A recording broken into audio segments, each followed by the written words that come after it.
Welcome to Real Estate Investing Abundance, the show for busy, fulfilled professionals like you to learn how to develop financial independence built on solid, passive real estate investments. Now, here is your host, Dr. Alan Lomax. Hello, enlightened investors. I'm your host, Dr. Alan. Delighted that you've joined us today. Are you a busy professional, passionate about the work of your calling, yet realize that even though you love what you are doing, you're exchanging your time for money? You know that if you were to lose the ability to exchange time for money, your financial well-being will be in jeopardy. If you can relate, I have great news. Steed Tucker Capital is an investment company designed for professionals to develop financial independence built on solid, passive real estate investments. Remove the anxiety of an uncertain financial future and go to steedtucker.com. Get your free one-page 10-step guide to passive real estate investing. Hello, enlightened investors. I'm your host, Dr. Alan, and I'm thrilled to be here with you today as we investigate the one of my favorite topics, how to invest passively to live actively.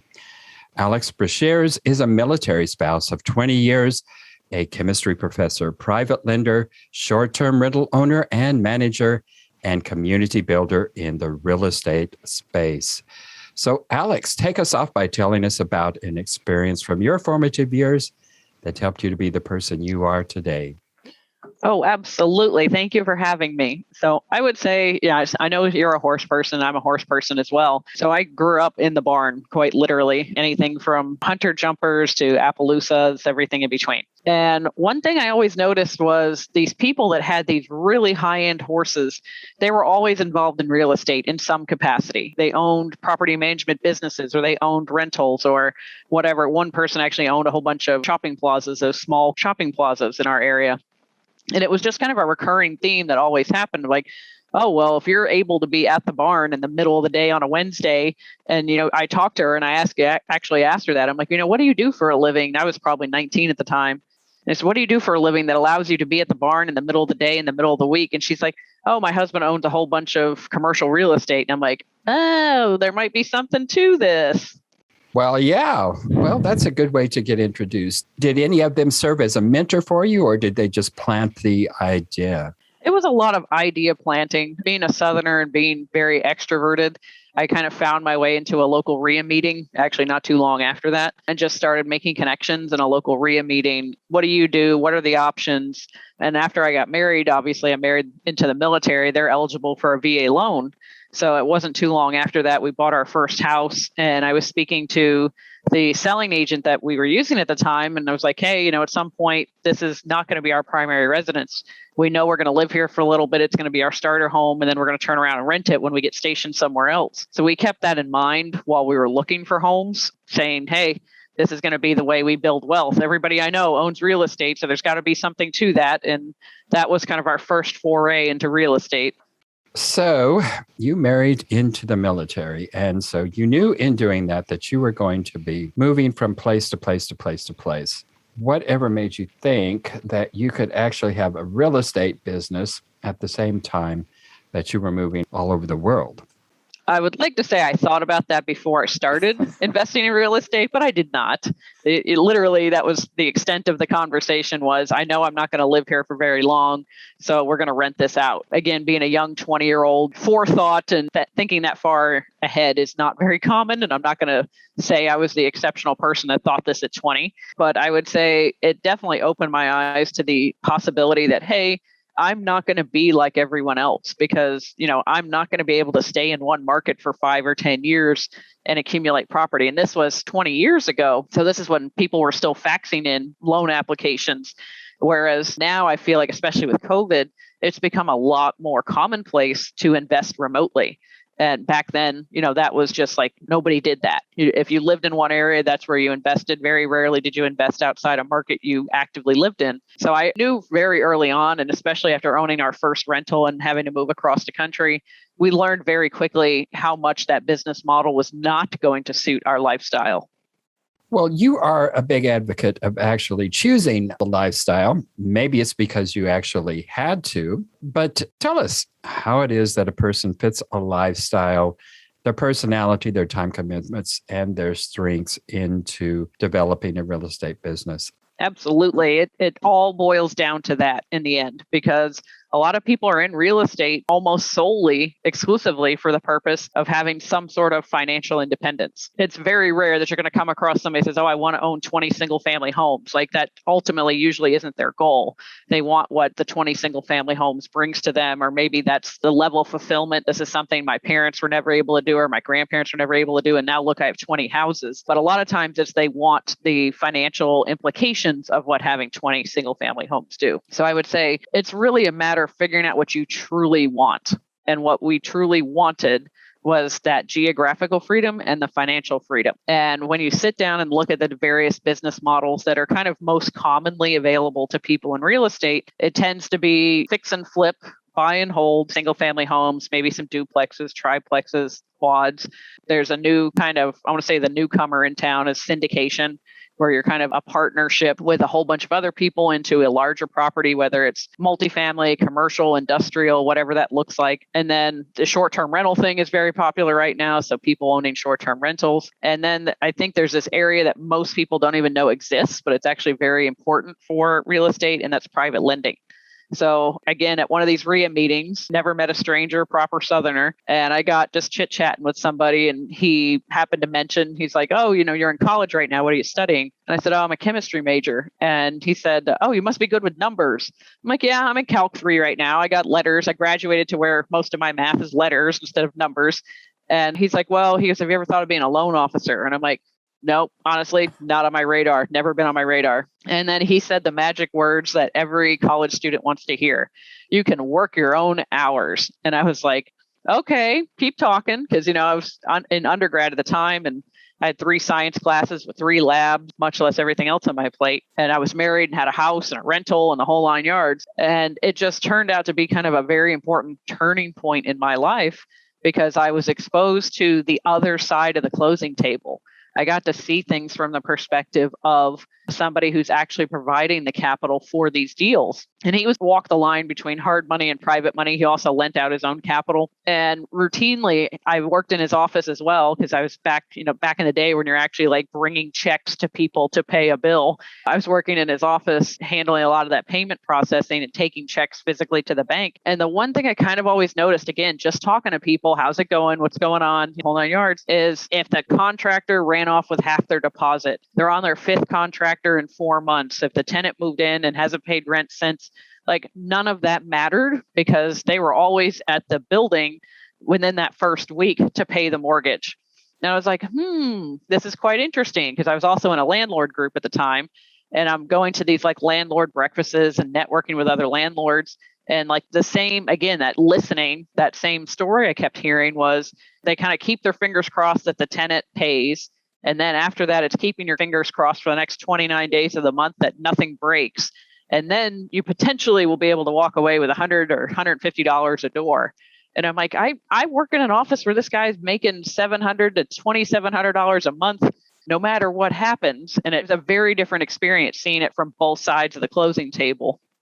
So, yes, that's very interesting. And most people going into real estate investing don't look at it from that perspective. They look at that as an entirely different field and an entirely different matter. In fact, most people don't even know that you can actually be the banker and, yes, live a very different kind of lifestyle. So that's how you started out, was working in this man's office. And so you saw that lending side of it. How did you get into that? I'm assuming you did get into that, right? Yes, I actually kind of, again, being in the military space around military families, it tends to be kind of a small community, especially the community my husband is in. So everybody kind of knows everybody. And in the past, I had kind of passively invested as a JV partner with some other active duty service members, wherever we happened to be stationed at the time. It was more accidental than intentional. I'll put it that way. It was just bump into somebody. Oh, you're in the military and you do real estate. We should be friends. But when COVID hit, beginning of the spring of 2020, it shut the whole world down. And Virginia was no exception to that. I remember the last kind of quote unquote normal day I had was Friday the 13th in March. It's like, that's kind of crazy, but that's just what happened. The whole world shut down. And I love my husband to death, but he's not an extroverted person. If I get 10 words out of him in a single sentence, It's like, okay, that's a chatty Cathy day for him. So I was losing it. I was going buggy. So Zoom was still kind of a new entity in a lot of people's lives. And I happened to attend my first virtual networking event on Zoom. And I just literally ran into somebody, again, another military person. They were doing real estate in my market. And we just kind of naturally hit it off. And I said, well, let's connect offline, outside of this meeting, and we'll chat. I'd love to just meet another person doing real estate, because I hadn't lived in Virginia that long at that time. And got on the phone with him, and he's like, oh, the hard money lender sent me a message today that they're not going to be able to fund my loan because they're closing their doors. There's a lot of hard money lenders that just literally stopped lending very early on in COVID because they didn't know how to price in the risk of what was going on. It was unprecedented. And I was like, well, tell me about this deal, just trying to get more information. And it just, again, happy accident, turned out that I would have been happy to fund this deal. It was something that it was in my backyard. It was a property that I liked. I got along with this guy pretty well. He had tons and tons of real estate experience. I called some other references that he had in real estate. They all had great things to say about him. And I said, all right, I'll figure it out. I'll just take the step. I'll figure it out. I'll say yes, figure it out later. And so I told him, I was like, you know what? I was like, if you can give me like a week and a half, 2 weeks to get everything set up as far as the legal stuff, I was like, yeah, I'll do this loan. And it actually worked out better for him. He went back to the seller, originally talking about an extension. And then the seller ended up offering to carry the first mortgage for him. So the only thing he actually ended up needing was money for the renovation and some holding costs for a few months until the property was sold. So it just happened to work out better for everybody involved. The seller got to get more money versus the way they were buying it before. The investor got a deal he otherwise would have missed out on. And I made some interest money earned on the money I deployed for the loan. And so that was your first lending experience, huh? It was. So it took you from, I guess, your introduction to that side of the business until you actually got into it. It took you about 20 years to get there? Yeah, it was a product of, some places we were only living for 3 months. The longest I'd lived anywhere up until recently was about 22 months. And it was just a lot of chaos for a lot of years. So sure. Investing was not forefront in our mind. It was literally like, okay, we need to find a house because we're moving in 2 weeks. But now that he's hit 21 years, he's almost at 22 years of service now. So we're kind of in that twilight of his career where we're going to be making that transition from a military family to a veteran family. And what does that look like for us? And that's when we started really having these very intentional conversations. Where do we want to live? How do we want to live? What do we want our quote unquote retirement years to look like, even though we'll be in our middle 40s when he actually pulls the plug on the whole military lifestyle? What do we want that to look like? And that's when we started getting very intentional with our decisions and our investing. Well, I don't think that's really particularly unusual for a lot of people. We spend a lot of time preparing for our careers, working in our careers, establishing ourselves in our careers, and that in and of itself is intense, time-consuming, and it just takes a whole lot of our attention. And even though we may have an interest in real estate investing, it can take us 20, 25 years to actually really get that plan in place and really start doing that. So I don't think you're at all unusual in that. Well, you say that investing is a long journey, so don't focus too heavily on the destination. Talk to us about that long journey. Yes, financial independence, unless you win the lottery this weekend, it's going to be a long journey. Real estate is really about getting wealthy slowly. People will invest in real estate to kind of help offset their taxes or get that passive income or have some opportunity to allow the capital to grow potentially exponentially. Because if you think about just buying a rental, for example, you put your 20% down. If you're buying a turnkey rental, you put your 20% down. But if the market appreciates 7, 8, 9, last year it's crazy, 12, 15% in some markets, you're not having that appreciation just on the 20% you put down. It's on the whole purchase price of the property. And then obviously each year you're compounding that appreciation and value. So I think it just presents a very unique way to earn money, but it's going to take a while. Time is definitely going to be in your favor. So if you can start early, and then even if you just start with one, just build up equity in that property through the amortized loan is paid down or the appreciation for it. Maybe you do some forced appreciation on the property by improving and expanding it, whatever that looks like. If it's a commercial property, raising rents, and it's just kind of sit and wait. Hopefully it's sit and wait instead of sit and solve a whole bunch of problems, but it's sit and wait. And it has to be something you enjoy, something that's going to keep you interested. And for example, for us being a long-term landlord, we hated it. It got to the point like every single time our phone rang, it was like, oh, what now? because it was just, we had problem tenants. The property management company didn't screen them at all. They were just kind of the first people applied, and property management company said, sure. And it was just problem after problem after problem. And we knew this was not going to be a long-term strategy. We did not want this kind of brain damage in our life. So that's where I say, really understanding that you're in this for the long haul. You're not going to buy one property, fix it up, flip it, and then you're just kind of done. I mean, it might be the deal of the year, but it tends to be something that you're going to have to be involved with even a little bit on a daily basis. It's going to be, you're going to make these little small decisions on a daily basis, usually centered around the asset. Even if you're lending, just having the borrower kind of check in, hey, the flooring got installed today, we're waiting on the windows to show up. Just quick little things. But if that sort of thing disturbs you, or like, oh, I don't want to hear about this, then that's going to be a long journey. If your loan is out for 12 months, for example, and you have that kind of input coming in, you're just like, oh my God, will you please just stop giving me these updates? Whatever the nuisance is, it's going to cause you some frustration. It's going to I call it mental brain damage. It's just going to cause you some mental brain damage because you're not enjoying yourself. So it's really about, what do you enjoy? What do you enjoy doing? Who do you enjoy working with? What type of people do you enjoy working with?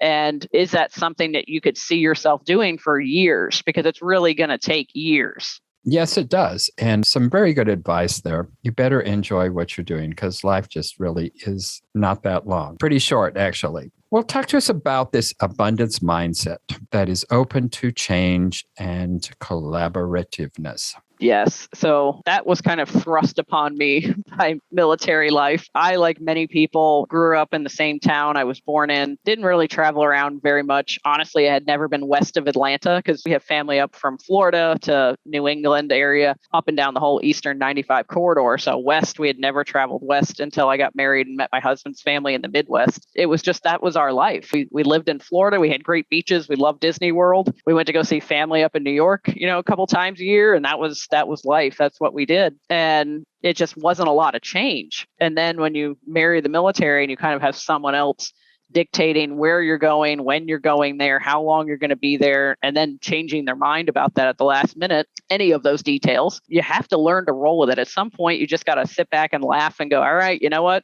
This is what's going on, because there's no point in really fighting it. And I think a lot of people come from that kind of almost that victim talk where like the military made me move. The military made us go here. The military only allowed us to stay here X amount of months. And it's like, no, like I can 100% choose to not go with my spouse. In fact, my spouse currently lives in Italy and I decided not to move there because I'm just like, no, I'm good. I'm perfectly happy where I am right now. So the military wasn't making me do anything. I was choosing to do that to keep my family together. And I think a lot of people, even on the civilian side, they'll use work as an excuse. I can't do this because of my job. Well, okay, well, your job isn't limiting you. You're choosing to not participate because you feel the repercussions of participating are going to have more of a negative impact on your job than a positive impact on your job. So I think it really starts with having that conversation. And that's a hard pill to swallow, to realize that you've kind of been your own saboteur for years and years and years. You've carried around this level of resentment, which is literally about nothing. And I blamed the military for a lot of things for a lot of years. And looking back, I just like, oh my God, hindsight's 2020, but it's like, how many other things could I have done if I were not walking around mad at the military for the last 10 years? That drains a lot of energy to carry around resentment. It takes us a long time to learn that, though. Well, tell our viewers and listeners how they can get in touch with you. You have a lot to share with people, several years of experience in real estate on both sides of the coin. So how can we get in touch with you? Yes, there's lots of ways. So I run an educational Facebook group around private lending and passive investing in real estate. It's called Private Lending Lessons. I'm in there every day. We have daily discussions, weekly educational events, monthly networking event. I'm also on LinkedIn. So my URL actually is Invest Passively to Live Actively. The lens I kind of look at the world through now is not so much what is this going to cost me in dollars, but what is this going to cost me in time? And that's really how I'm looking at things nowadays is, how much time is this going to take up in my life? And am I willing to devote that level of time as opposed to dollars? Because I think a lot of real estate investors look at that the other way, because I see it with fix and flip investors. So they'll say, oh, I'm going to do all this work myself. And I'm like, well, don't you have a job and small children and a wife at home? And you're like, yeah, okay. But one of these things is not going to exist at the end of this 3-month flip because, either you have lost the house because you haven't worked on it, the kids are going to not know who you are, your wife's not going to be very happy. So I would say that's probably the key takeaway. Look at things in terms of time as opposed to dollars. Good suggestion there. Well, Alex, I've got one last question for you. What's going on with you and the horse world? Oh, I am on this amazing quest. I have kind of the carrot in my life is I want to make a certain amount of truly passive income. And when I do that, that will give me the kind of green light to go ahead and get a horse. I'm probably going to board because I travel a lot and I don't, again, keeping with that geographical freedom, I want the ability to kind of pick up and go. And horses, if you have horses on your own property, you aren't picking up and going anywhere. Not unless you have an amazing staff.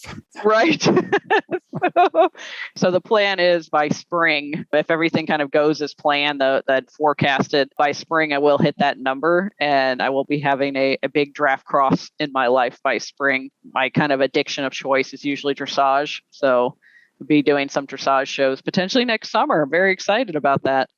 Draft mix. What mixed with what? Something like thoroughbred, quarter horse, Andalusian, something just, I like the draft width, but I don't like the draft height, if that makes sense. Like, I don't want to be 17 hands in the air. That's a little much for me. Oh, really?